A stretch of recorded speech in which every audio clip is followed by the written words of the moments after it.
Hello, I'm Bruce Renowden from Renowden Buyers Advocates in Melbourne, and thank you for joining me. It's been suggested that I review the question, how does a prospective buyer or a buyer looking out there to buy a home or investment find a good buyer's advocate to help them? Well, I could be cheeky and say look no further.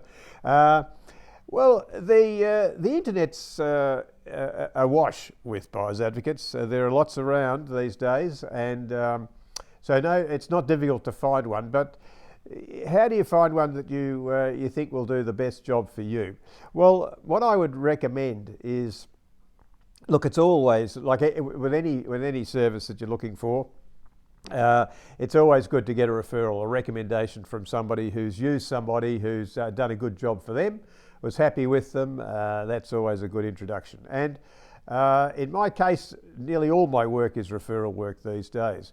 But the important considerations are, if you haven't got a friend or know somebody professionally who has used a buyer's advocate before, then a few considerations that I would recommend are these.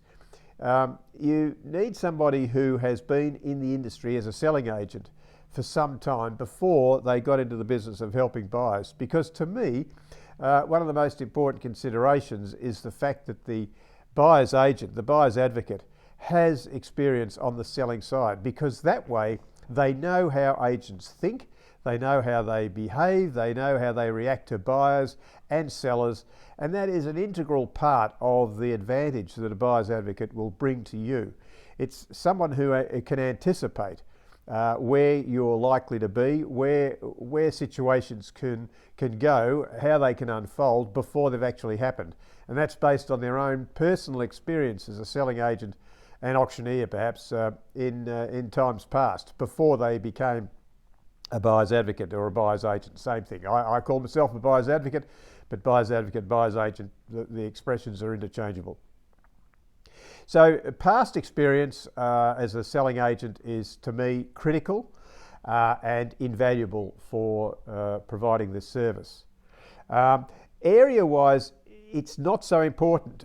Buyers advocates tend to be not so much area-based, geographically based, as a selling agent. Selling agents tend to sell property in the area where their office is situated, by and large, whereas buyers advocates, and I include myself in that, tend to operate. It's a procedural business. If you know how the business operates, then you're able to assist somebody in a variety of different areas. It is not required that you be an area expert of every suburb in Melbourne, not at all. But if you understand how procedure works, then you can quickly, as a buyer's advocate who's got experience, you can quickly get a handle on the marketplace and general values pretty quickly.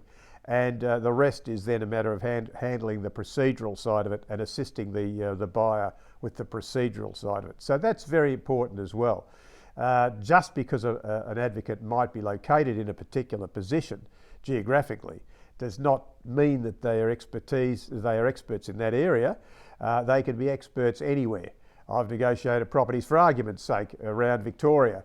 Not many, because most of the work for buyers advocates is in the city, and most of that work tends to be closer inner suburban areas tend to be more utilised for buyers advocates than outer areas. But nonetheless, I've done work on outer areas, as would most advocates. Look, there are lots of good advocates around, no question about that. But if you're not privy to a recommendation, then pick somebody that you relate to. It's very important that you relate to somebody, that you can talk to them and communicate with them, and you're comfortable talking with them and them with you, and you understand what they're saying, and they don't seem to be in a hurry. They seem to have your interest at heart and be knowledgeable on the subject. So that's important. Relatability is always important, because buying a property is a pretty personal thing, and the process, depending on the services you're using, of course, but the process can take weeks or months, even if you're involved in a search. So it's important that you relate to the advocate well, and vice versa.